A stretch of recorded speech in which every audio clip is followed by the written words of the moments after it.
نحمده ونستعينه ونستغفره ونعوذ بالله من شرور أنفسنا ومن سيئات أعمالنا من يهده الله فلا مضل له ومن يضلل فلا هادي له وأشهد أن لا إله إلا الله وحده لا شريك له وأشهد أن محمدًا عبده ورسوله أرسله بالحق بشيرًا ونذيرًا بين يدي الساعة من يطع الله ورسوله فقد رشد ومن يعص الله ورسوله فقد غوى فإنه لا يضر إلا نفسه ولا يضر الله شيئا نسأل الله ربنا تبارك وتعالى أن يجعلنا ممن يطيعه ويطيع رسوله ويتبع رضوانه ويجتنب سخطه فإنما نحن به وله أما بعد فإن خير الحديث كتاب الله وخير الهدي هدي محمد وشر الأمور محدثاتها وكل محدثة بدعة وكل بدعة ضلالة وكل ضلالة في النار فقال الله تبارك وتعالى في القرآن المجيد والفجر وليال عشر والشفع والوتر والليل إذا يسر هل في ذلك قسم لذي حجر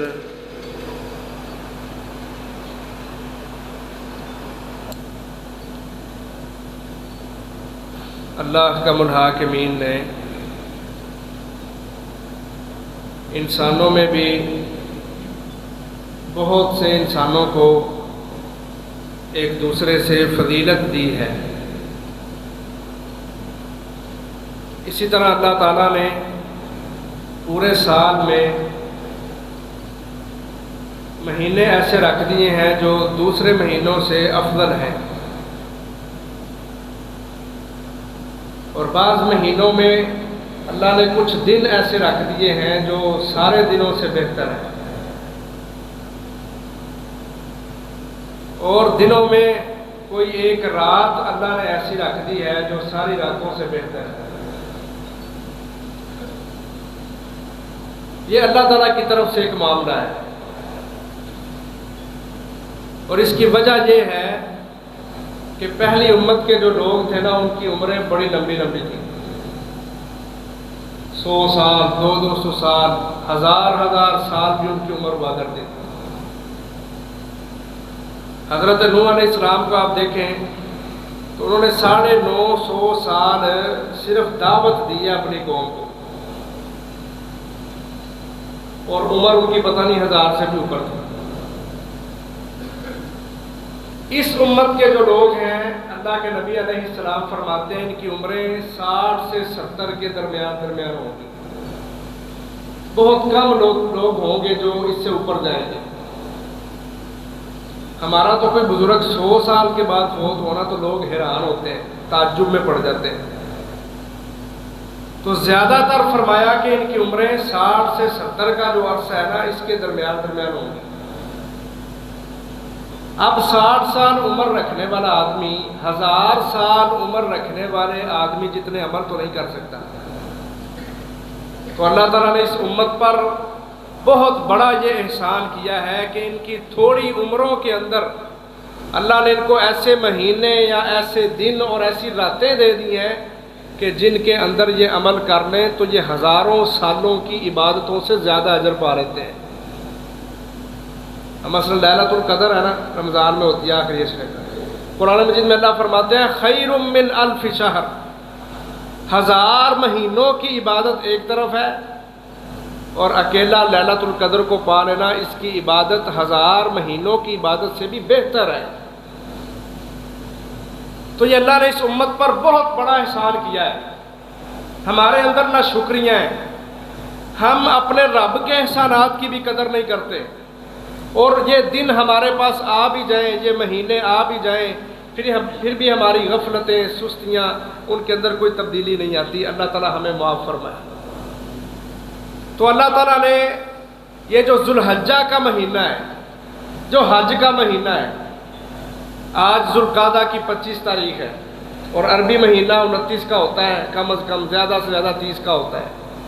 4-5 دن بعد ذوالحجہ کا جو چاند ہے وہ طلوع ہو جائے گا، وہ مہینہ شروع ہو جائے گا۔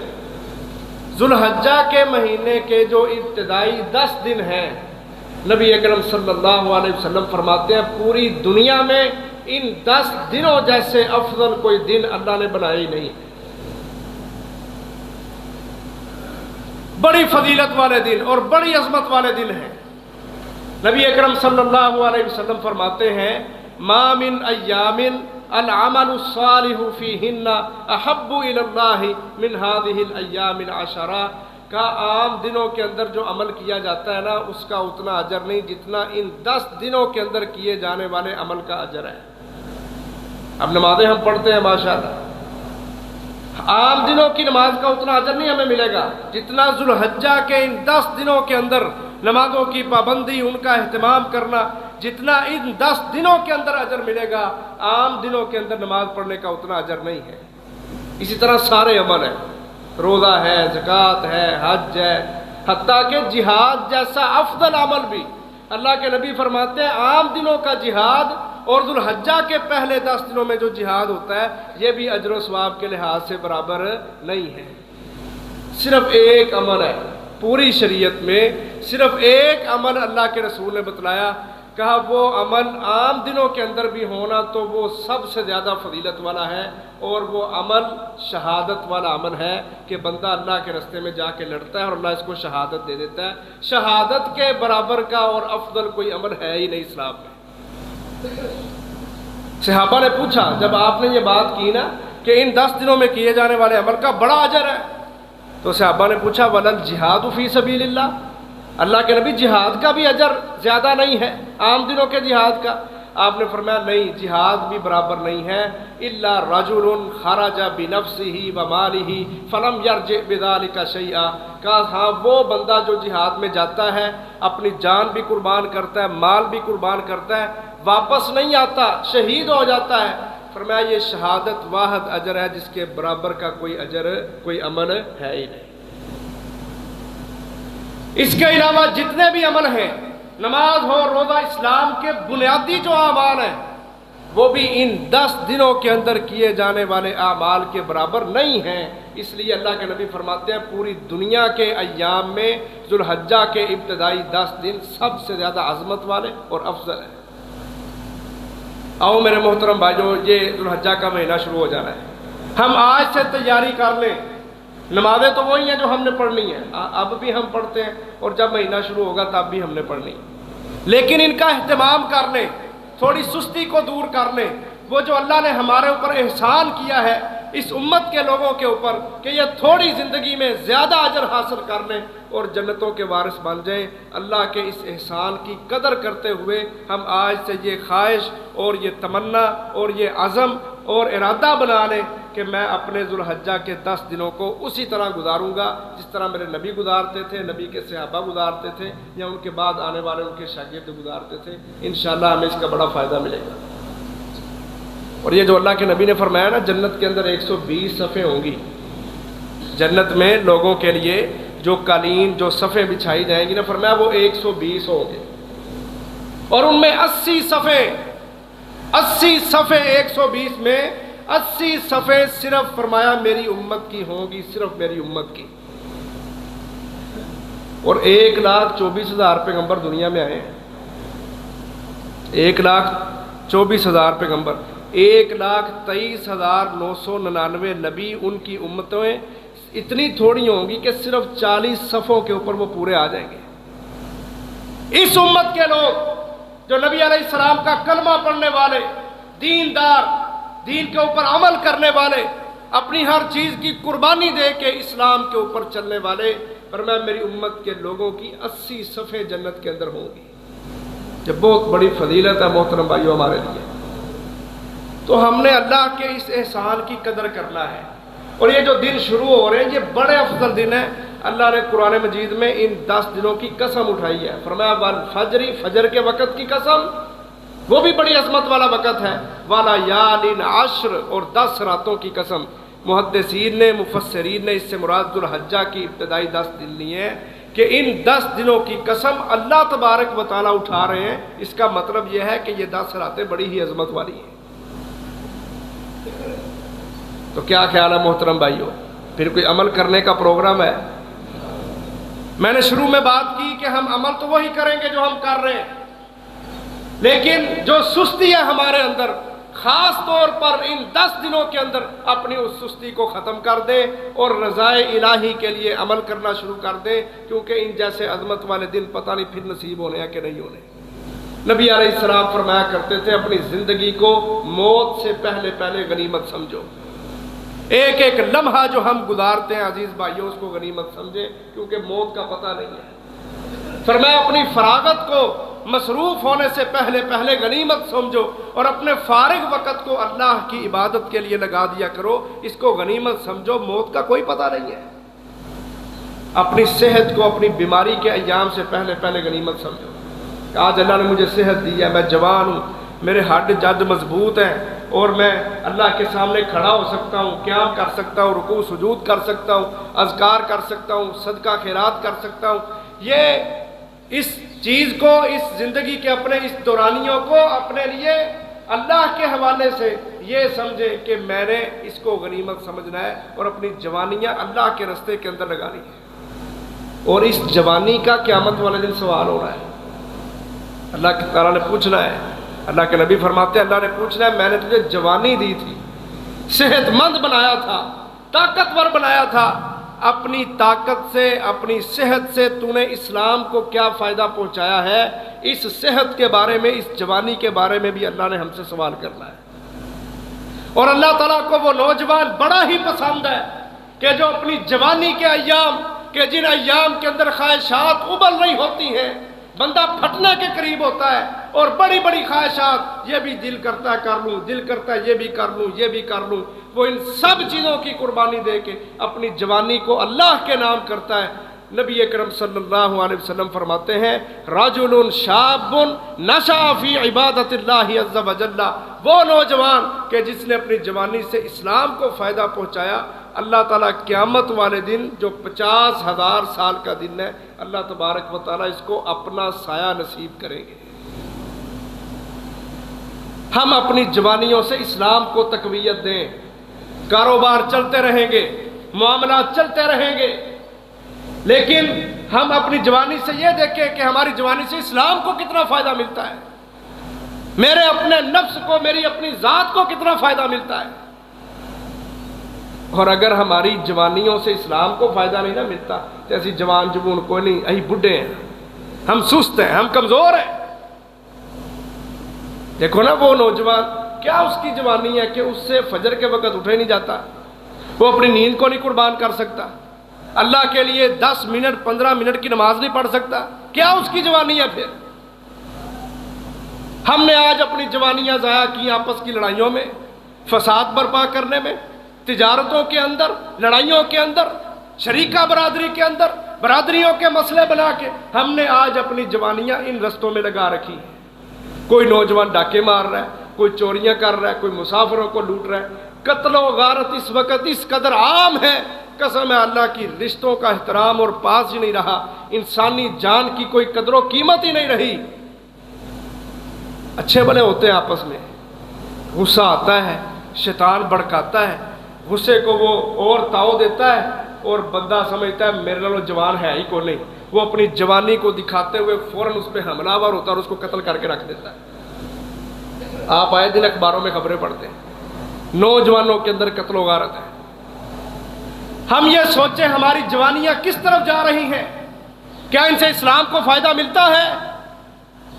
کہ اللہ کا منحکمین ہماری جوانیوں سے، جوانی کی عبادتوں سے، جوانی والے ہمارے معاملات سے، کیا ہمارا رب خوش ہے ہماری جوانیوں پہ؟ اور دنیا میں سب سے طاقتور اور نوجوان وہ ہے جس کی عبادتیں جوانی کی حالت میں اس سے ہو رہی ہیں۔ یہ بندہ صحیح معنوں کے اندر اللہ کے ہاں بھی اور لوگوں کے ہاں بھی صحیح معنوں میں طاقتور یہ ہے۔ اور آج کے نوجوانوں سے وہ بزرگ طاقتور ہیں جو فجر کے لیے اٹھتے ہیں۔ آج کے نوجوانوں سے وہ بندے جن کی 50 60 سال عمر ہو گئی ہے، لیکن مظلوموں کی مدد کے لیے، ملکوں کی آزادی کے لیے، غلبہ اسلام کے لیے وہ میدانوں میں جا کے قربانیاں دیتے ہیں، مال بھی قربان کرتے ہیں، جانیں بھی وار رہے ہیں، قیدوں کو کاٹ رہے ہیں۔ اللہ کی قسم آپ کے سامنے ایسے جوان، ایسے بوڑھے موجود ہیں، پروفیسر امیر محترم حافظ محمد سعید حافظہ اللہ جیسے، جنہوں نے بڑھاپے کے ایام میں بھی وہ کام کیے ہیں جو ہمارے نوجوان نہیں کرتے۔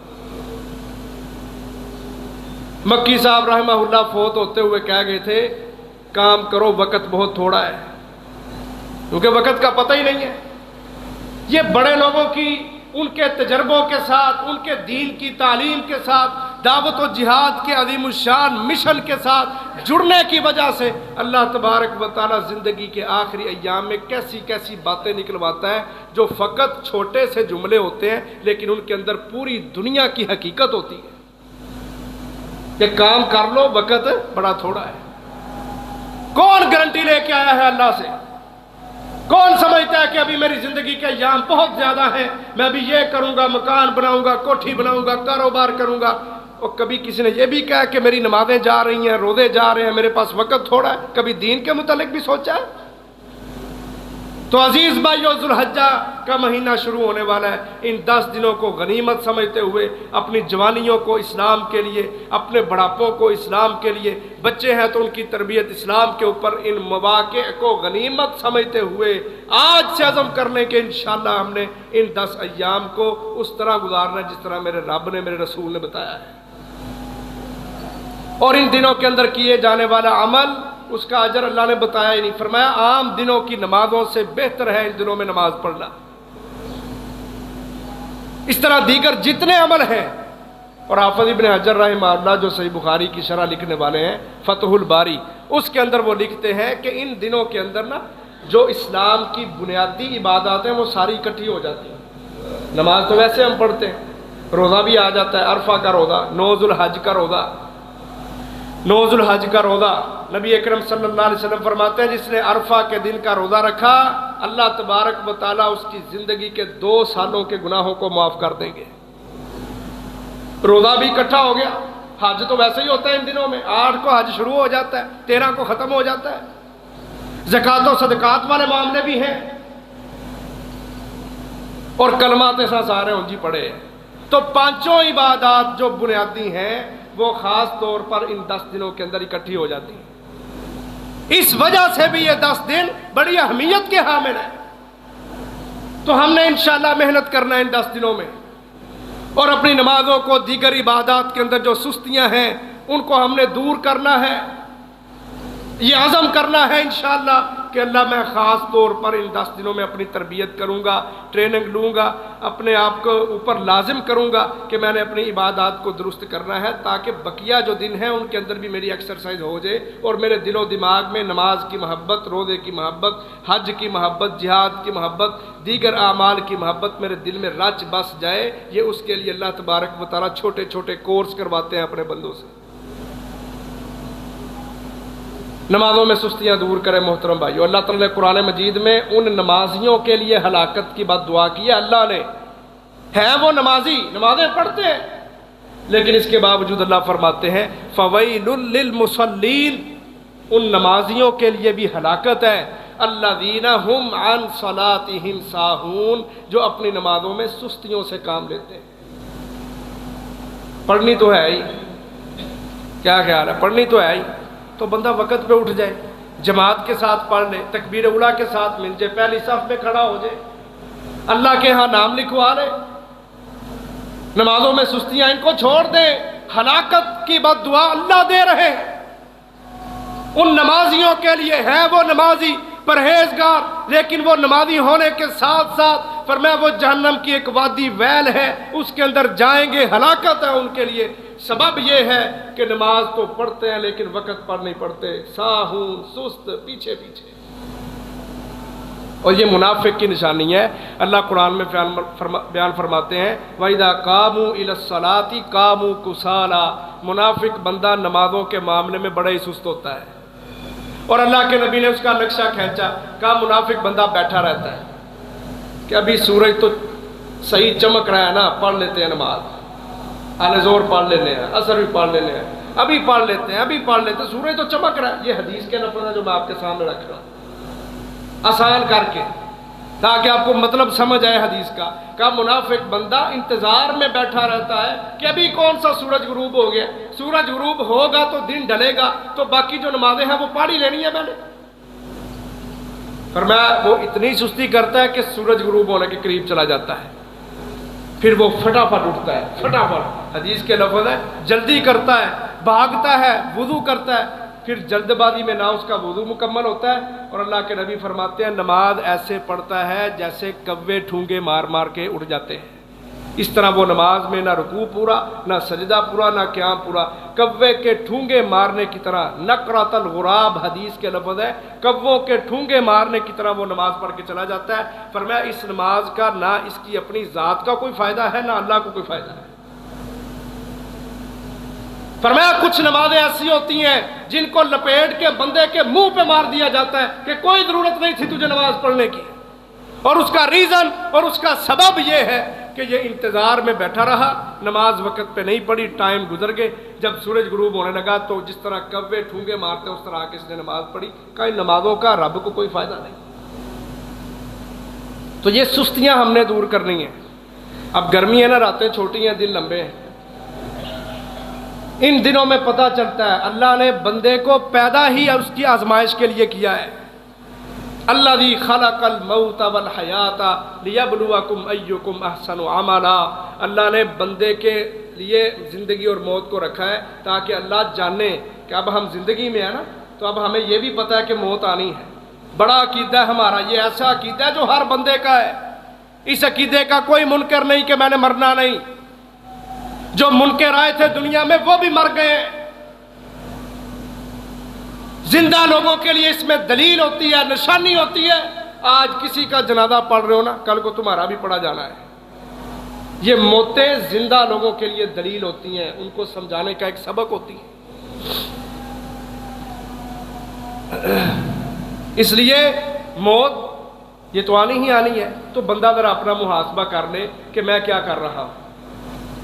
موت کو جتنا ہم سوچیں گے اتنا ہمارے اندر نیکی کا جذبہ، عبادت کا جذبہ پیدا ہوگا۔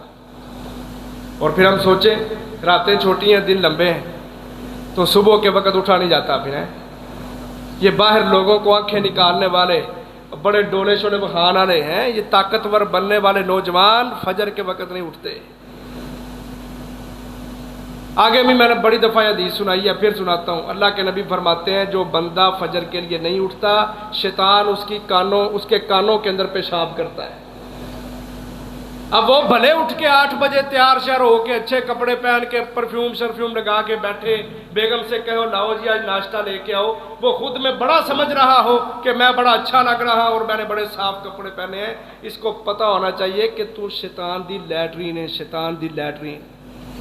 بال الشیطان فی اذنیہ، اللہ کے نبی فرماتے ہیں یہ مردہ جو سویا پڑا رہتا ہے نا، فجر کے لیے نہیں اٹھتا، شیطان اس کے کانوں کے اندر پیشاب کرتا ہے۔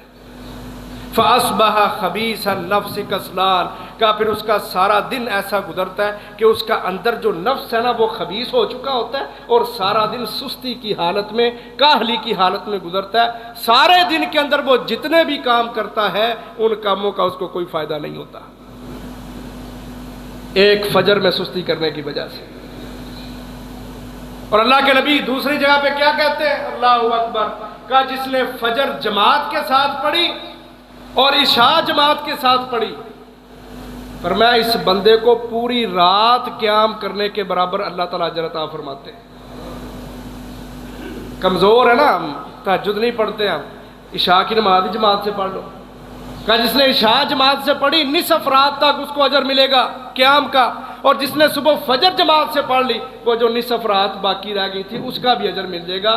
فجر اور عشاء کی پابندی کی وجہ سے پوری رات قیام کے برابر اجر ہے۔ تو ہم نے محترم بھائیوں یہ وہ عمل میں بتا رہا ہوں جو ہم روٹین میں کر رہے ہیں، اور ان 10 دنوں میں بھی ہم نے کرنے ہی کرنے ہیں۔ تو یہ فائدہ ہمیں ہونا چاہیے آج کے جمعہ سے کہ ہم یہ جو 10 دن آ رہے ہیں نا ان کے اندر پہلے سے تیار ہو جائے کہ ہم نے سستی نہیں کرنی۔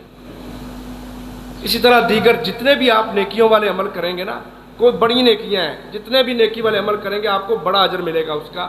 میں 2 عمل آپ کے سامنے رکھتا ہوں اور جن کے اندر سستی ہیں، خاص طور پر اس 10 دنوں کے اندر جو عمل کرنا ہے نا وہ ہے ذکر و اذکار کی کثرت، اذکار کی کثرت، اللہ کو یاد کرنا۔ کیوں؟ کیونکہ یہ وہ دن ہے کہ جن دنوں کو حج کا دن بھی کہا گیا ہے، ٹھیک ہے، اور پھر اس دن کے اندر قربانی بھی ہوتی ہے، اور اس دن کے اندر حاجی سارے اکٹھے ہو کے وہ بھی اللہ اللہ کرتے ہیں۔ اللہ نے ان لوگوں کو جو حج کے لیے نہیں گئے ان کو بھی کہا تو اسی بھی اللہ اللہ کریا کرو۔ یہ ہمارے اندر غلط رواج ہے۔ ہم بڑی عید پہ نا 10 ذو الحج کو جس دن عید ہوتی ہے نا اس سے ایک دن پہلے رات جو ہوتی ہے اس وقت ہم تکبیرات پڑھنا شروع کرتے ہیں، جو ہم عیدوں پہ تکبیرات پڑھتے ہیں یہ ہم تب شروع کرتے ہیں۔ لیکن اس عید پہ بڑی عید پہ ایسا کوئی مسئلہ نہیں ہے۔ صحابہ اکرام جب اکشرا شروع ہوتا تھا نا یکم ذو الحج تب سے ہی تکبیرات پڑھنا شروع کر دیتے تھے۔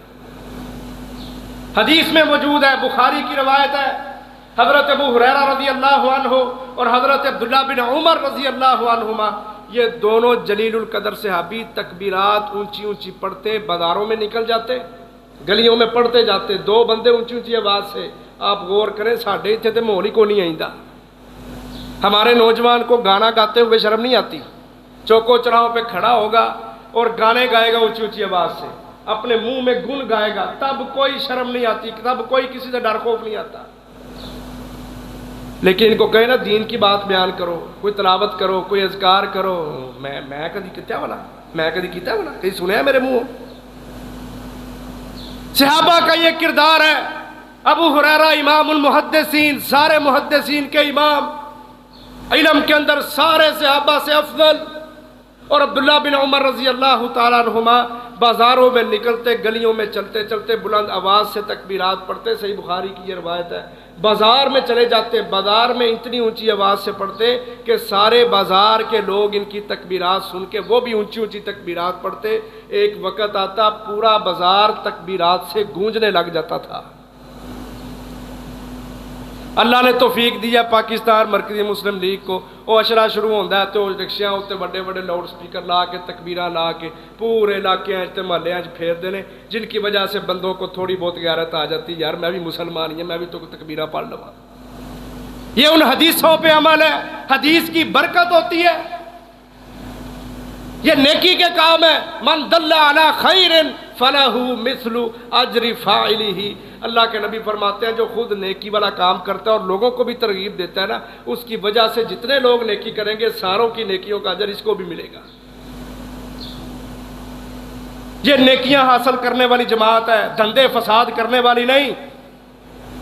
ہماری آنکھوں کے اوپر پٹیاں ہیں کیونکہ ہمارے دلوں میں دین اسلام کی محبت نہیں۔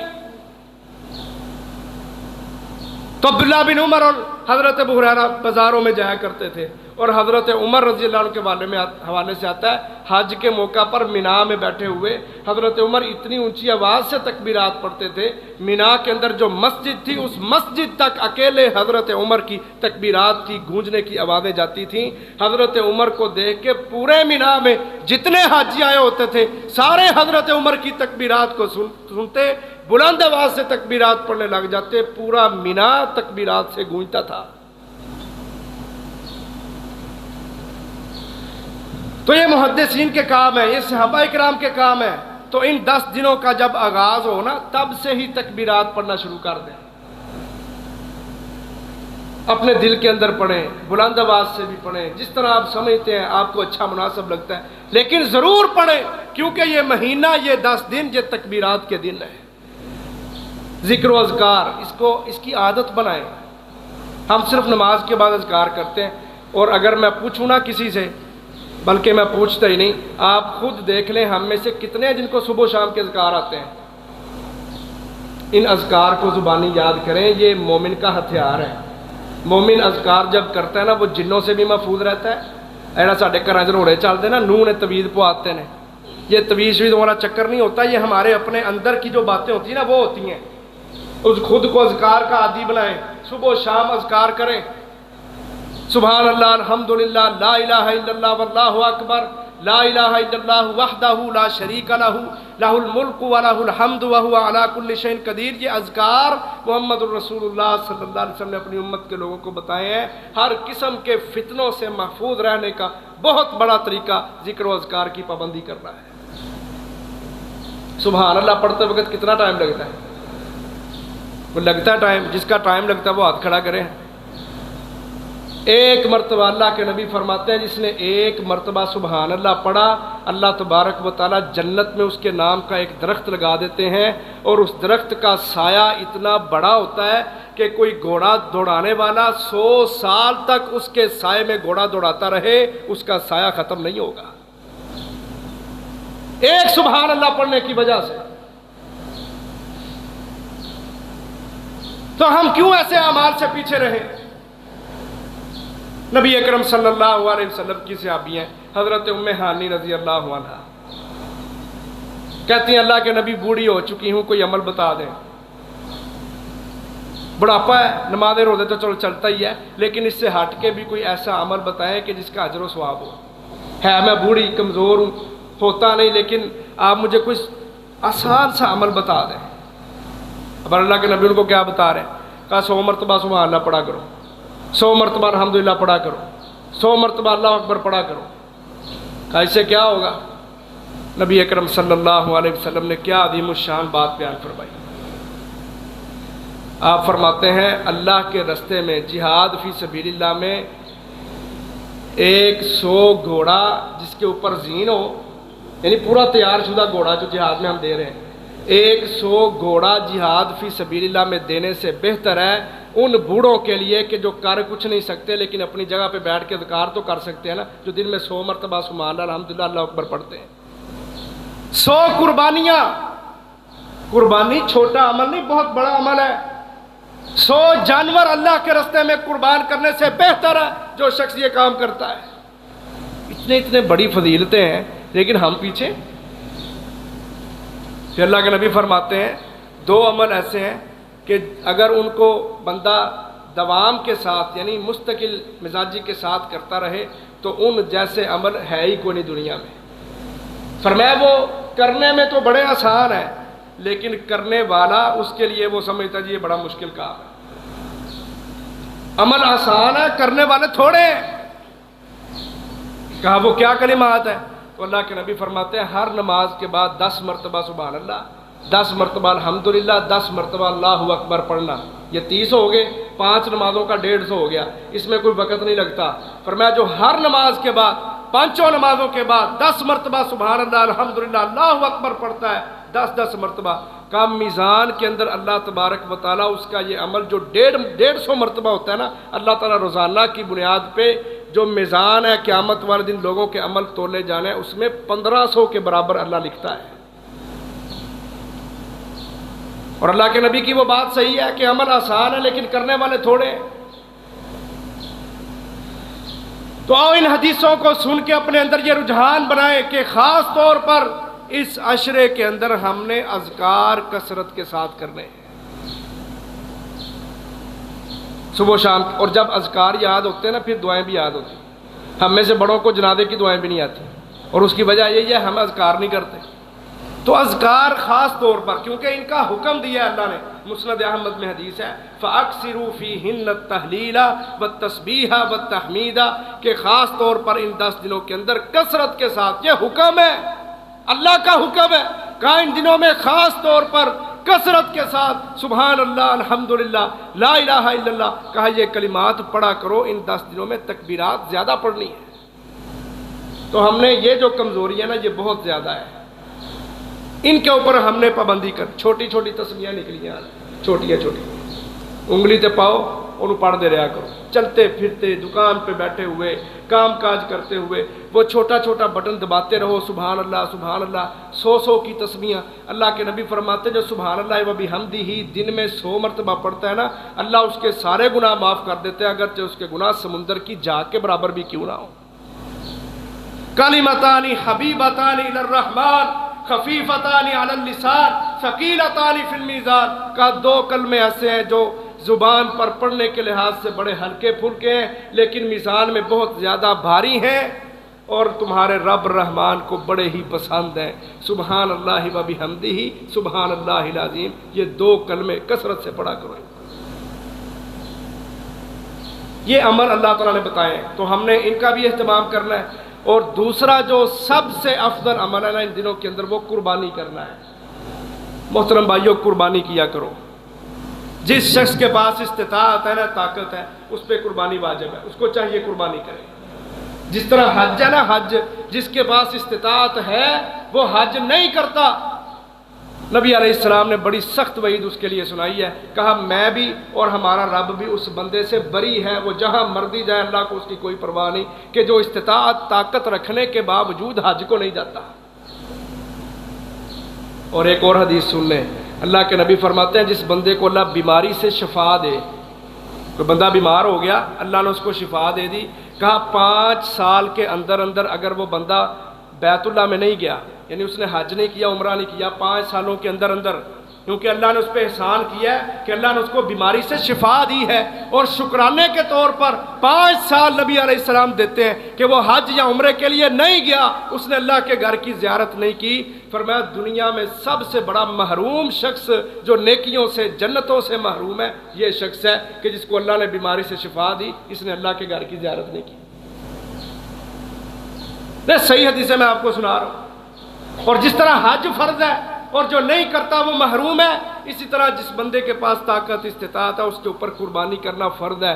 اللہ کے نبی کہتے ہیں جو طاقت رکھنے کے باوجود جان بوجھ کے قربانی نہیں کرتا، میں محمد کو اس سے اس قدر شدید نفرت ہے، اللہ کے نبی فرماتے ہیں عید والے دن وہ ہماری عیدگاہ کے قریب بھی نہ آئے۔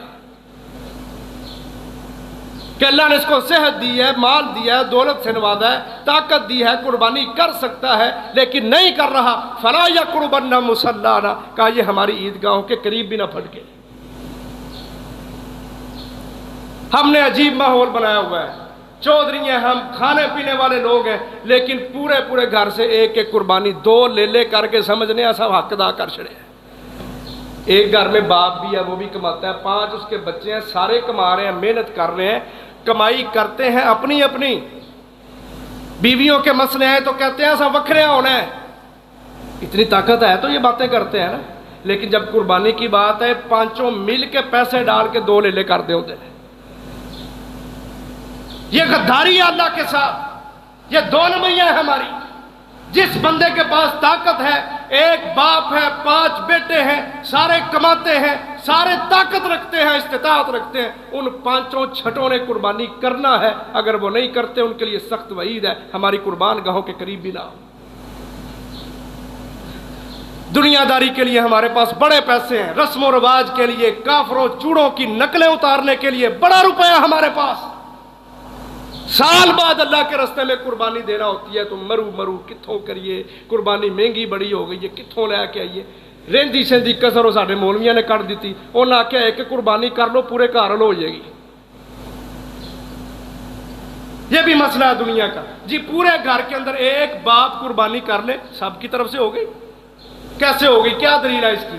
دلیل حدیث سے کوئی نہیں، دلیل یہ ہے جی وہ ایک باپ پورے گھر کا ذمہ دار ہے، جب وہ اکیلا کما رہا ہے تو سارے ہی کھا رہے ہیں، تو اس طرح وہ قربانی کرے تو سب کی ہو جائے گی۔ تو بندہ پوچھے نماز بھی ابا کلے ہی پڑھا ہوئے، روزہ بھی بابا جان اکیلے ہی رکھ لے، حج بھی اکیلے ہی کر لیں۔ وہ جو حدیثیں ہیں نا، ذرا غور کے ساتھ بات کو سننا، ہم قربانی کے فلسفے کو سمجھتے ہی نہیں، ہماری عوام سمجھتی ہے، مجھے سمجھنے کی کیا ضرورت ہے، بس جو مولوی صحیح بات کرے گا ہم اس کی مان لیں گے، اپنے دماغ چلاتے ہی نہیں ہم۔ حضرت ابو ایوب انصاری حالات بتا رہے ہیں، حالات بعد میں آنے والے صحابہ کرام کو، یہ نبی علیہ السلام کی وفات کے بعد کے مسئلے ہیں، آپ آنے والے صحابہ کو جو شاگرد بنتے تھے، تابعین، تبع تابعین، ان کو بتا رہے ہیں کہ کبھی حالات ایسے ہوتے تھے لوگوں کے کہ غربت اتنی تھی کہ پورے گھر سے صرف ایک قربانی نکلتی تھی۔ بات سمجھ آ رہی ہے؟ غربت تھی، لوگ غریب تھے، کھانے پینے کے لیے کچھ نہیں ہوتا تھا، اتنے کمزور دن تھے کہ پورے گھر سے ایک قربانی نکلا کرتی تھی، ایک چھترا جاتا تھا۔ اور اسی حدیث کے آگے لفظ ہے کہ اب لوگوں کے حالات یہ ہیں کہ انہوں نے جہاد لڑا ہے، فتوحات حاصل کی ہیں، اب یہ مالا مال ہو گئے ہیں، اور اس تابعی کو کہتے ہیں اب دیکھو ایک ایک گھر سے کتنی کتنی قربانیاں نکل رہی ہیں۔ کیا ہمارے پاس جب فراوانی نہیں ہوتی، اسی آندے نہیں تھوڑے سے گزارا کر لو، اور جب فراوانی آتی ہے ہمارے خرچے بڑھ جاتے ہیں، سارے کھاتے پیتے ہیں۔ یہی مسئلہ یہاں پہ ہے، جب طاقت ہے تو ہر شخص قربانی کرے گا، اس پہ واجب ہے، نہیں کرے گا تو فرمایا یہ ہماری عیدگاہ کے قریب نہ آئے۔ اور اگر اس کے پاس طاقت نہیں تو پھر ایک قربانی کر لے، وہ ایک قربانی نکل رہی ہے، وہ سارے گھر کی طرف سے نہیں ہو رہی۔ ہم نے اس چیز کو ذہن پہ سوار کر کے، حدیثوں سے ہم دور ہیں، قرآن ہم نہیں پڑھتے، مسئلے ہمیں نہیں آتے، طہارت و پاکیزگی کا ہمیں نہیں پتہ، بس جدہ جتنے ٹچو اڑ دینا کہ اتنے میرا مفاد نکلتا پیا ہے۔ اب ایک بندہ پیسہ ہی نہیں خرچ کرنا چاہ رہا، اس نے تو کہنا جی ایک قربانی سارے گھر نو ہو جاتی، وہ تے گوشت پورا نہیں ہوتا سارے گھر نو۔ جب فرض ہے تو پھر فرض ہے، استطاعت ہے تو پھر کرنی ہے۔ من کان لہ سعۃ فلم یضحِ فلا یقربن مصلانا، جس کے پاس وسعت ہے پھر جان بوجھ کے قربانی نہیں کرتا، ساڈی عیدگاہ دے نیڑے بھی نہ آئے۔ تو اپنی یہ جو ان 10 دن، یہ 10 دن ہے نا، ان میں بہت بڑا عمل ہے، ایک قربانی والا عمل ہے۔ لکل امت جعلنا منسکا، اللہ فرماتے ہیں ہم نے ہر امت کے لیے قربانی فرض کی ہے، امت کے خاص افراد کے لیے نہیں ہے۔ جس کے پاس طاقت ہے اس نے قربانی کرنی ہے، خون بہائے اللہ کے لیے۔ اور یہی اخلاص ہے جو اللہ دیکھنا چاہتے ہیں کہ بندہ کہے میرے پاس طاقت ہے میں زیادہ قربانیاں کروں گا، یہ اخلاص ہی ہے نا کہ اللہ نے اس کو وسعت دیا اور وہ کہہ رہا ہے میں زیادہ خرچ کروں گا، زیادہ قربانیاں کروں گا۔ یہی بات اللہ نے کی ہے کہ لن ینال اللہ لحومها ولا دماؤها ولکن ینالہ التقوی منکم، اور لوگوں جو تم قربانیاں کرتے ہو اللہ کو نہ خون پہنچتا ہے نہ اللہ کو گوشت پہنچتا ہے، اللہ وہ تقوی اور اخلاص دیکھنا چاہتے ہیں جس کی بدولت تم نے قربانی پیش کی ہے۔ چنگے پلے کھان پین والے ہون، وڈیاں وڈیاں کوٹھیاں چھتیاں ہون، 6 اے سی لوائے ہون، لٹھا باندھے ہون، بہترین گاڑیوں پہ بیٹھنے والے ہوں، اور پوری کوٹھی میں سے 2 جانور نکل رہے ہیں، یہ قربانی کا فلسفہ ہی نہیں ہے۔ تو اس موقع پر بہت بڑا عمل قربانی کا ہے۔ یہ 15 دن پہلے میں آپ کو بتا رہا ہوں عزیز بھائیو، اور قرآن و حدیث کی بات بتا رہا ہوں، دین میرے کوئی باپ کا نہیں ہے، یہ قرآن و حدیث اللہ کا دین ہے، وہ آپ کو بتا رہا ہوں۔ 15 دن ہے، جس کے پاس طاقت ہے اس پہ قربانی لینا فرض ہے، وہ قربانی خرید اللہ کے لیے قربان کرے۔ اللہ کے نبی 2 مینڈے خود بھی کرتے تھے، اور آپ قربانیاں لے کے حاجیوں کے ساتھ مکہ میں بھی بھیجتے تھے کہ وہاں بھی لے کے جاؤ، وہاں جا کے قربانی کرنی ہے۔ اللہ کے نبی کے پاس جب وسعت تھی، آپ نے 100 اونٹ اکیلے محمد رسول اللہ نے نہر کیے، 100 اونٹ۔ اور جب 100 اونٹ کرتے تھے نا تو یہ نہیں کہتے تھے کہ سارا گھر ہی آ گیا، ایک گائے بیویوں کی طرف سے علیحدہ کیا کرتے تھے۔ ہم نے حدیثیں پڑھی نہیں، ہم جانتے نہیں حدیثوں کو، تو یہ ماحول بنائیں۔ اور دوسری اہم بات، قربانیوں کا گوشت خود بھی کھانا ہے اور لوگوں کو بھی کھلانا ہے۔ یہ احساس کا بہت بڑا درس ہمیں قربانی دیتی ہے۔ اللہ نے قرآن میں فرمایا قربانی کرو تو فَكُلُوا مِنْهَا وَأَطْعِمُوا الْبَائِسَ الْفَقِيرَ فَكُلُوا مِنْهَا وَأَطْعِمُوا الْقَانِعَ وَالْمُعْتَرَ، کہا قربانیاں کرتے ہو تنگ دستوں کا بھی خیال کرو، مظلوموں کا بھی خیال رکھو۔ روپیے اللہ نے دیتے نے، تساں 2 ہی کرنی ہے نا، جے آج تو مجبور ہو تے 5-7 قربانیاں چوکھیاں لے کے تے مظلوم فلسطینیاں واسطے کر دیو۔ یہ قربانی کا درس ہے کہ اللہ کے لیے جانور قربان کرو، خود بھی کھاؤ، لوگوں کو بھی کھلاؤ۔ اور جب شروع میں نا یہ مسئلہ ہوتا تھا کہ اللہ کے نبی نے کہا تھا 3 دن سے زائد کسی کے گھر میں گوشت نہیں ہونا چاہیے قربانی کا، اور اس کی وجہ صحابہ بتاتے ہیں کہ پریشانی تھی، جنگی حالات تھے، لوگوں کے پاس کھانے کے لیے کچھ نہیں ہوتا تھا، اس لیے اللہ کے نبی نے یہ اصول جاری کر دیا کہ اب 3 دن سے زائد کسی کے گھر میں قربانی کا گوشت ایک بوٹی بھی نہ پئی ہوئے، ساری لوگوں کے اندر خرچ کرو۔